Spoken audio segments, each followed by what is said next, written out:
उस बदरूहों की कोठरी में सिंदूर और लुबान की बू से मेरा दिमाग बंद हो रहा था। मैं खुली हवा में जाने को बेताब था। खोपड़ी वाला थैला मैंने अपने पास रख लिया था। मैंने कामनी से कहा, मुझे बिल्कुल नींद नहीं आ रही। मैं जल्दी से जल्दी अपनी बहन के पास पहुंच जाना चाहता हूं ताकि उसकी बीमारी का इलाज कर सकूं। इसलिए मैं इसी वक्त खंडवा रेलवे स्टेशन की तरफ रवाना होना चाहता हूं। कोई ना कोई दिल्ली जाने वाली गाड़ी मुझे मिल जाएगी। कामनी कहने लगी, इस वक्त तुम्हें स्टेशन तक कोई सवारी नहीं मिलेगी। क्या 40-50 मील पैदल चल कर जाओगे?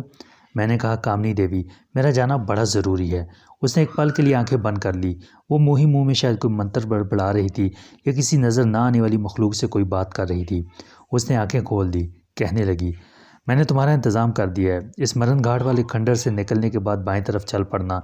थोड़ी दूर चलने के बाद तुम्हें दरख्तों में एक जगह एक यक्का खड़ा नजर आएगा।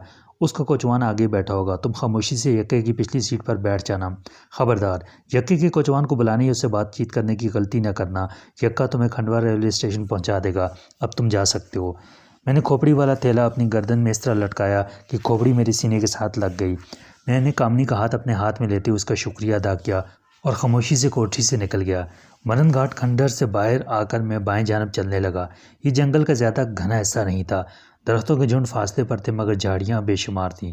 चलते चलते मैं घने दरख्तों के झुंड से बाहर निकला तो सामने अंधेरे में मुझे एक तांगा यानी यक्का खड़ा दिखाई दिया। करीब आकर देखा तो यक्का बिल्कुल खाली था। अगली सीट पर कोचवान बिल्कुल साकत और सीधा होकर बैठा था। कामनी ने कहा था कि यक्के में खामोशी से बैठ जाना और कोचवान से कोई बात न करना। अगर वो खुद कोई बात करे तो जवाब न देना, खामोश रहना। कामनी की हिदायत पर अमल करते हुए यक्के की पिछली सीट पर बैठ गया। मेरे बैठती कोचवान के जिस्म में हरकत पैदा हो गई। उसने घोड़े को सांता मारा। घोड़ा एक बार उछला, फिर दौड़ने लगा। घोड़ा यक्के समेत इस तरह घनी झाड़ियों और दरख्तों वाले नीम जंगलाती इलाके में दौड़ रहा था जैसे वो खुली और कुशादा सड़क हो। अजीब बात यह भी थी कि यक्के को कोई झटका नहीं लग रहा था। यक्का ऐसे जा रहा था जैसे दरिया में कश्ती तैर रही हो। मुझे घोड़े की टापों की आवाज़ भी सुनाई नहीं दे रही थी।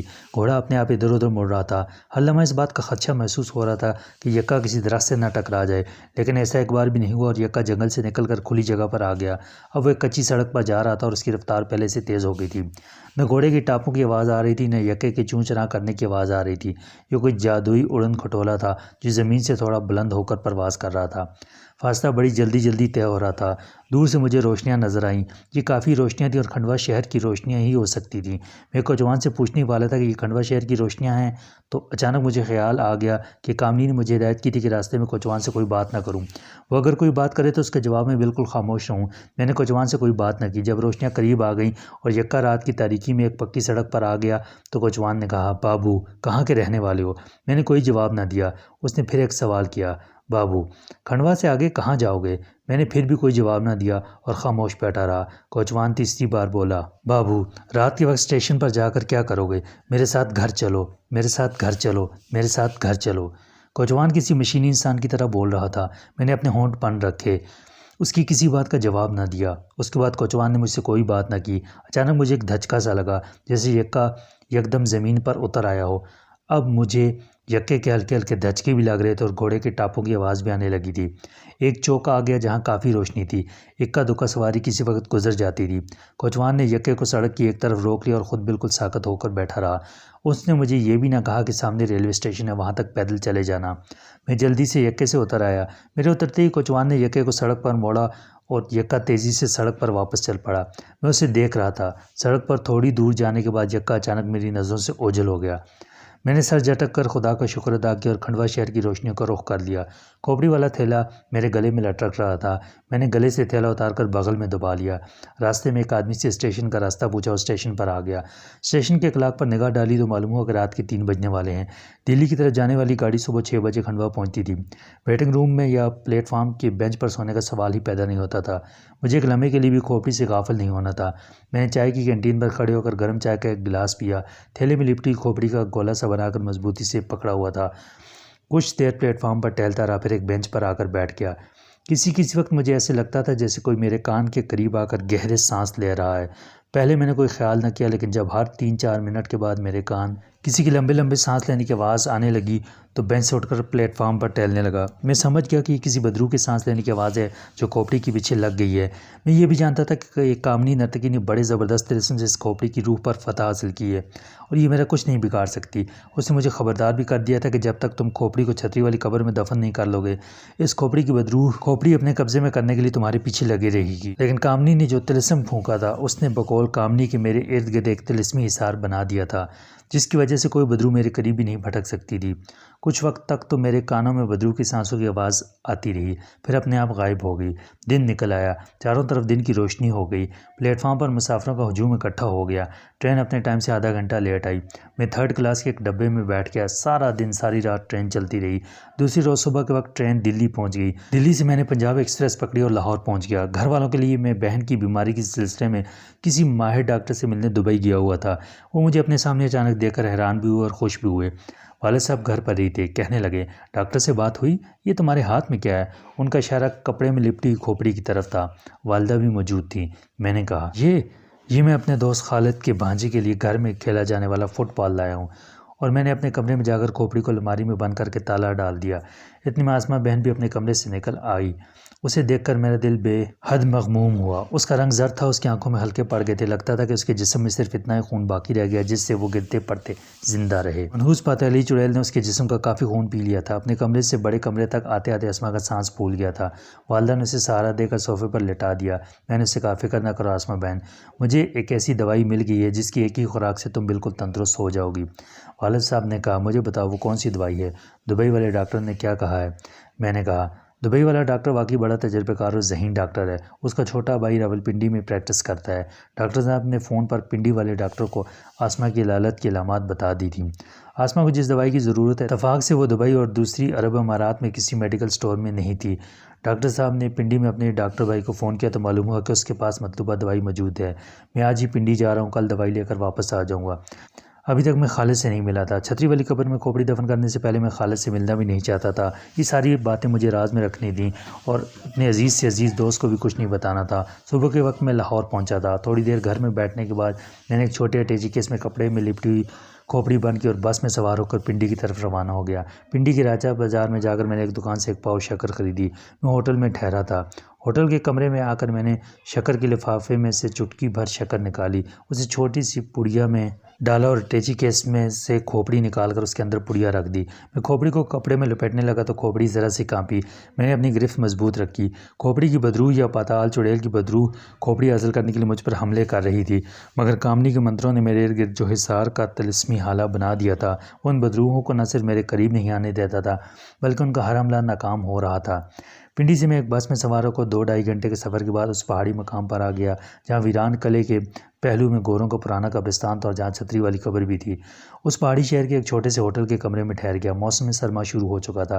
पहाड़ी का ये छोटा सा शहर खाली खाली सा हो गया था। अभी दिन की रोशनी बाकी थी। मैंने अटैची केस में से कपड़े में लिपटी हुई खोपड़ी निकालकर बगल में दबाई और गोरों के कब्रिस्तान की तरफ चल पड़ा। थोड़ी सी पहाड़ी उतराई चढ़ाई के बाद मैं कब्रिस्तान में आ गया। कब्रिस्तान में दिन के वक्त भी सन्नाटा छाया हुआ था। छतरी वाली कब्र दूर से नजर आ रही थी। मैं टूटी फूटी कब्रों के दरमियान से गुजरता हुआ छतरी वाली कब्र के पास आकर कब्र के शिगाफ के पास बैठ गया। कब्र मेरी देखी वाली थी, मुझे उससे कोई खौफ भी महसूस नहीं हो रहा था। मैं कब्र में उतर गया। मुझे एक रात के लिए खोपड़ी कब्र के अंदर रखनी थी। बकौल कामनी नर्तकी के कब्र के अंदर खोपड़ी की हिफाजत उस तिलिस्म ने करनी थी जो कामनी ने मंत्र पढ़कर खोपड़ी पर फूंका हुआ था। मैंने खोपड़ी को कब्र के अंदर सराहने की जानिब कोने में रख दिया और वापस आ गया। कामनी ने कहा था कि एक बार खोपड़ी छतरी वाली कब्र के अंदर पहुंच गई तो फिर बड़े से बड़े जादूगर का भी जादू उसे अपनी जगह से नहीं हिला सकेगा। होटल में वापस आते आते शाम हो गई। बाहर सख्त सर्दी थी। होटल के कमरे में फिर भी कुछ सुकून था। रात का खाना खाकर मैं लिहाफ ओढ़कर बिस्तर पर बैठ कर सोचने लगा कि अगर किसी जादूगर या खोपड़ी की बदरू का कोई मंत्र चल गया तो कहीं खोपड़ी गायब ना हो गई हो। काफ़ी देर तक मैं यही कुछ सोचता रहा, फिर मुझे नींद आ गई और मैं सो गया। सोने से पहले मैंने सुबह के 4 बजे का अलार्म लगा दिया था, क्योंकि कामनी ने कहा था कि दूसरे दिन मुंह अंधेरे जाकर खोपड़ी में से शक्कर की पुड़िया निकाल लेना और खोपड़ी को वहीं कब्र में दबा देना। सुबह के ठीक 4 बजे अलार्म ने मुझे जगा दिया। मैंने जल्दी जल्दी कपड़े पहने, सर पर ऊनी टोपी जमाई और गोरों के कब्रिस्तान की तरफ चल पड़ा। मैंने एक मकामी दुकान से राज मज़दूरों वाली छोटी कांडी खरीद ली थी ताकि उसकी मदद से कब्र के अंदर ज़मीन खोद सकूं। कांडी मेरे लंबे गर्म कोट की जेब में थी। पहाड़ी रास्तों पर धुंध छाई हुई थी। मैं दोनों हाथ गर्म ओवरकोट की जेबों में दिए कब्रिस्तान की तरफ जा रहा था। आसमान पर बादल थे, सर्द हवा चल रही थी। रास्ते का मुझे पता था। थोड़ी देर बाद मैं गोरों के कब्रिस्तान में छतरी वाली कब्र के पास पहुंचकर कब्र के शाफ के दाने बैठ गया। मैंने ओवरकोट उतारकर बाहर रख दिया, माचिस की तीली जलाकर अंदर रोशनी डाली। खोपड़ी कब्र की लहद में उसी तरह पड़ी थी जिस तरह उसे रख दिया गया था। मैं कब्र की लहद में उतर गया। मैंने पहला काम ये किया कि खोपड़ी में से शक्कर की पुड़िया निकाल कर जेब में रख ली। उसके बाद कांडी की मदद से कब्र के अंदर सरहाने की जानिब ज़मीन खोदनी शुरू कर दी। ज़मीन सख्त थी। 1.5 फुट गड्ढा खोदते खोदते मुझे 1 घंटा लग गया था। मुझे सूर्य निकलने से पहले खोपड़ी को कब्र में दबा देना था। जब कब्र में सुराख गहरा हो गया तो मैंने खोपड़ी नीचे ले जाकर रख दी और ऊपर से मिट्टी डालकर गड्ढे को बंद कर दिया। उसके ऊपर बाहर से रोड़े, पत्थर और खुश्क पत्ते लाकर डाल दिए। मुझे अच्छी तरह याद है कि जब मैं खोपड़ी कब्र में दफन करने लगा था तो मेरे कानों ने किसी की चीख की आवाज़ सुनी थी। ये आवाज़ बड़ी दूर से आती महसूस हुई थी। ज़ाहिर है जो बदरूस खोपड़ी के पीछे लगी थी ये उसी की चीख की आवाज़ थी। वो छतरी वाली कब्र से दूर दूर फिर रही थी। कब्र में आकर खोपड़ी उठाकर ले जाने की उसमें ना तो हिम्मत पड़ रही थी और ना उसके पास कामनी के फूके हुए मंतर का कोई तोड़ ही था। पुरानी खोपड़ी को कब्र में दफन करने के बाद मैं होटल वापस आ गया। वक्त ज़ाया करने का मेरे पास कोई जवाज़ नहीं था। मुझे शक्कर वाली पुड़िया लेकर जल्दी से जल्दी अपनी बीमार बहन के पास वापस लाहौर पहुंचना था। पहाड़ का सीज़न ख़त्म हो चुका था। पिंडी तक लारी देर बाद आती थी। दोपहर के बाद मुझे एक लारी मिल गई। मैं रावलपिंडी आ गया, यहाँ ट्रेन पकड़ी और लाहौर पहुँच गया। शाम हो चुकी थी। वाला साहब घर पर ही थी। मैंने उन्हें बताया कि डॉक्टर से मैं दवाई लेकर आया हूँ। उसका शुमार रावलपिंडी के मशहूर डॉक्टरों में होता है। वो मरीज़ को मर्ज़ की पूरी तशख़ीस करने के बाद दवाई देता है। फिर मैंने जेब से पुड़िया निकाल कर दिखाई और कहा। डॉक्टर ने बहुत गौर व फिक्र करने के बाद ये दवाई दी है। उसने कहा कि ये घर जाकर पानी के साथ मरीज़ों को खिला देना, इंशाल्लाह इसके बाद उसे शिफा हो जाएगी और इस बीमारी से हमेशा के लिए निजात मिल जाएगी। वालिदा और वालिद बड़े खुश हुए। आसमा बहन अपने कमरे में कंबल ओढ़कर पलंग पर बैठी थी। मैं, वालिद साहब और वालदा हम तीनों उसके पास गए। मेरे हाथ में गिलास था। मैंने जो बातें वालदा साहब और वालिद साहब के सामने की थी वही आसमा के सामने भी दोहराया और कहा, दवाई पानी के साथ पी लो, इंशाल्लाह तुम बिल्कुल तंदुरुस्त हो जाओगी। आसमा बहन बेहद कमज़ोर हुई थी। वालदा ने उसे सहारा देकर पलंग पर सीधा लटाया और पुड़िया आसमा को देकर कहा, डॉक्टर साहब ने कहा था दवाई बड़ी मीठी है। आसमा ने मेरी तरफ देखा। उसके चेहरे पर उदासी छाई हुई थी। उसने पुड़िया में जो चुटकी भर शक्कर थी उसे मुंह में डालकर ऊपर से पानी की 3-4 घूंट पिए। ऐन उस वक्त जब आसमा दवाई पी चुकी तो कमरा किसी औरत की भयानक चीख से गूंज उठा। मैं भी अपनी जगह पर कांप गया, लेकिन मैं ये देखकर हैरतज़दा रह गया कि कमरे में किसी पर उस चीख का कोई असर नहीं होता, बल्कि चीख की भयानक आवाज़ से घबराकर मैं इधर उधर देखने लगा तो वालिदा ने पूछा, क्या बात है सलीम? मैंने आंखें झपकते हुए कहा, कुछ नहीं अम्मी जान, आंख में कुछ पड़ गया था। साबित हो गया था कि कमरे में किसी औरत की भयानक चीख ज़रूर बुलंद हुई थी, मगर उस चीख को सिवाय मेरे वहाँ पर मौजूद और किसी शख्स ने नहीं सुना था। उसकी वजह मेरी समझ में नहीं आई थी कि ऐसा क्यों हुआ है। हो सकता है कामनी नर्तकी के तिलिस्मी मंत्रों की वजह से ऐसा हो, लेकिन उस चीख से एक बात वाज़ेह हो गई थी कि खोपड़ी की बदरूह दफ़ा हो गई थी। उसकी आखिरी भयानक चीख थी। तिलिस्मी दवाई पीने के 2 घंटे बाद आसमा ने मुझसे कहा, भाई इस दवाई से मुझे अपने अंदर एक किस्म की तवानाई का एहसास हो रहा है। मैंने कहा, आसमा बहन, अल्लाह का बड़ा करम हुआ है, अब ये बीमारी आइंदा तुम्हारे करीब भी नहीं भटकेगी। मैं रात को खालिद के घर से मिलने चला गया और उससे भी यही बताया कि मैं परदेश वाले डॉक्टर से मिलकर लाहौर वापस आ गया था, लेकिन उस डॉक्टर के दूसरे भाई से जाकर मुलाकात करनी बहुत ज़रूरी थी क्योंकि दवाई पिंडी वाले डॉक्टर ने ही देनी थी। खालिद ने पूछा, क्या दवाई मिल गई थी? मैंने कहा, मिल भी गई थी और आसमा बहन को उसकी खुराक भी पिला दी है, और तुम्हें ये सुनकर खुशी होगी कि आसमा की हालत दवाई की एक ही खुराक से पहले से बहुत बेहतर हो गई है। उसने ख़ुद कहा है कि उस दवाई से मैं अपने अंदर एक ताकत महसूस कर रही हूँ। अल्लाह का शुक्र है सलीम, हमारी बहन ने बड़ी अजियत बर्दाश्त की है उस बीमारी की वजह से। मैंने खालिद को कुछ न बताया कि मैं दुबई की बजाय खंडवा गया हुआ था और मुझे आकाश की नर्तकी कामनी ने यह दवाई दी थी। मैं खालिद को सब कुछ ज़रूर बता देता, मगर सबसे पहले छतरी वाली कब्र के मुर्दे ने खबरदार किया था कि मैं ये बात किसी को ना बताऊं, और दूसरी दफ़ा कामनी नर्तकी ने मुझे ख़ास तौर पर हिदायत की थी कि उस राज को अपने सीने में दफन करूं और किसी के आगे इसका जिक्र न करूं।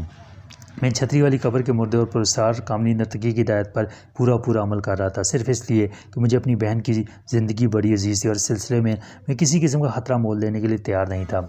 ज़िंदगी एक बार फिर मामूल पर आ गई। मैंने वालिद साहब के साथ अकबरी मंडी वाली दुकान पर बैठना शुरू कर दिया। आसमा बहन की हालत रोज़ बरोज़ अच्छी हो रही थी। उसका रंग जो पहले जर्द होता था अब सुर्खी माइल हो रहा था। उसकी सरदर्दी भी जाती रही थी। उसे भूख भी खूब लगती थी। एक हफ़्ता और गुजर गया, दूसरा हफ़्ता भी गुजर गया, 1 महीना गुजर गया, फिर दूसरा महीना भी गुजर गया।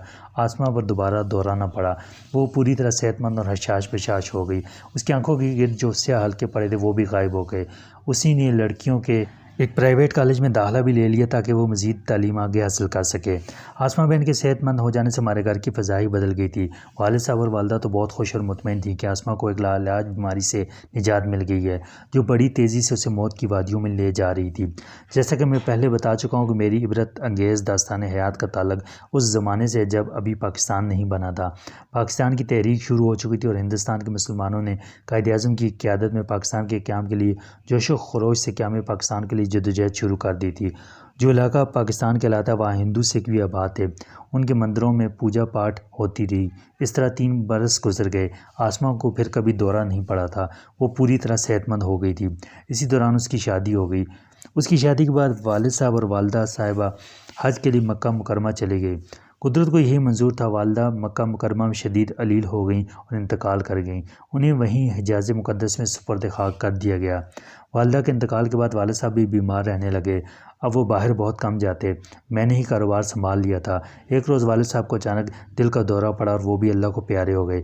आड़त का सारा कारोबार मेरे अकेले की बस की बात नहीं थी। मेरा दोस्त खालिद उन दिनों बेकार था। मैंने उसे अपनी दुकान का मैनेजर बना दिया। हम दोनों दोस्त एक दूसरे के और करीब आ गए। आसमा बहन को अल्लाह ने चांद सा बेटा अता किया था। वो अपने घर में बड़ी खुश व खुर्रम रह रही थी। मैं अपने अबाई घर में आ गया था। एक रोज़ बहन आसमा अपने खावन के साथ अबाई घर में आई थी।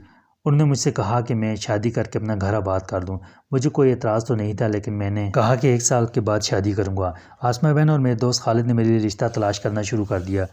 ये मैं 1946 के अवाखिर की बात कर रहा हूँ। उस वक्त पाकिस्तान की तहरीक अपनी पूरी उरूज पर थी। अंग्रेज़ों ने पाकिस्तान का मुतालबा तस्लीम कर लिया था और अब सिर्फ अंग्रेज़ हुकूमत की तरफ से एक ऐलान की ज़रूरत थी। हिंदू और सिख जमातें पाकिस्तान की सख्त मुखालफत कर रही थी लेकिन अंग्रेज़ हुकूमत पाकिस्तान का जायज़ मुतालबा तस्लीम कर चुकी थी। अभी सिखों के महान लीडर मास्टर तारा सिंह ने पाकिस्तान की मुखालफत में पंजाब असम्बली के बाहर तलवार नहीं लहराई थी लेकिन हिंदुओं और सिखों ने मुसलमानों के कत्लेआम की अंदर ही अंदर मनसूबे बनाने शुरू कर दिए थे। आसमा की पुरस्कार बीमारी वाले वाक़यात को 2.5-3 साल गुजर चुके थे। उसके बाद आसमा पर कभी दौरा नहीं पड़ा था और मेरे साथ भी किसी किस्म का कोई असेबी वाक़या पेश नहीं आया था। मैं खंडवा के मरण घाट वाली कामनी नर्तकी को तकरीबन भूल चुका था। कभी कभी उसका ख्याल आ जाता था। अपने दोस्त खालिद को मैंने अभी तक ये बात नहीं बताई थी कि आसमा बहन को रावलपिंडी वाले डॉक्टर की दवाई से आराम नहीं आया था बल्कि खंडवा के मरण घाट खंडर में रहने वाली असेबी औरत कामनी नर्तकी की मदद से उसे पाताली चुड़ैल की हलाकत खेज़ असेब से निजात मिली थी। मुझे चूँकि सारा दिन अपनी अकबरी मंडी वाली दुकान पर बैठे रहना पड़ता था और चलने फिरने का मौका बहुत कम मिलता था। इसे वालिद साहब के बाद मैंने भी अपनी आदत बना ली थी कि सुबह मुँह अंधेरे दरियाए रावी की सैर के लिए निकल जाता था। हमारा आबाई मकान भी अकबरी मंडी में ही था। मैं मुँह अंधेरे अज़ान के वक्त सैर करने दरिया पर चला जाता। मौसम गर्मियों का होता तो वहीं दरिया पर नहाता और सूरज निकलने के साथ ही घर वापस आ जाता। ये मेरा मामूल बन चुका था। अब तो रावी रोड और दरिया का नक्शा ही बदल चुका है। क्या हमें पाकिस्तान से पहले दरिया पर हिंदू मर्द और हिंदू सिख औरतें भी नहाने के लिए आया करती थीं। दरियाए रावी के उस तरफ वाले किनारे पर उस ज़माने में एक छोटा सा मंदिर हुआ करता था।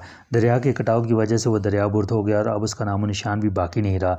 ये छोटा सा मंदिर दरिया रावी का ज़ख़ीरा गुजरने के बाद दरिया किनारे हुआ करता था। सुबह सुबह मैं सैर करने वहाँ से गुजरता तो मंदिर में से औरतों मर्दों के भजन करने और छोटी छोटी घंटियाँ बजने की आवाज़ आया करती थी। हमारे लिए कोई अनोखी बात नहीं थी। लाहौर में पाकिस्तान बनने से पहले मंदिरों में हिंदू लोग पूजा पाठ किया ही करते थे। घंटियाँ भी बजा करती थीं। मेरा दोस्त खालिद मिस्त्री शाह के इलाके में रहता था। सुबह वही अकबरी मंडी आकर दुकान खोलता था। मैं बाद में दुकान पर जाता था। उस ज़माने में नारकली और अकबरी मंडी की दुकानें सुबह सुबह ही खुल जाया करती थीं। आज कामरान की तारीखी बारादरी भी दरिया के काफ़ी अंदर चली गई है। जिस ज़माने की मैं बात कर रहा हूँ उस ज़माने में ये बारादरी दरिया के उस किनारे पर हुआ करती थी और बारादरी के करीब ही टाली के दरख्तों के ज़हीरे में किसी तारीखी इमारत का वीरान सा शिकस्ता खंडर हुआ करता था।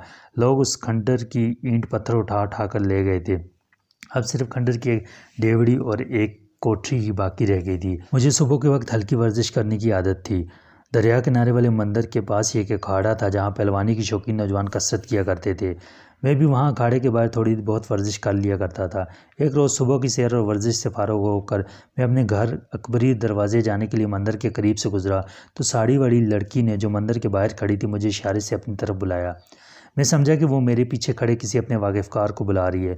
मैंने गर्दन घुमा कर देखा, पीछे कोई नहीं था। इतने में लड़की चलकर मेरे पास आ गई।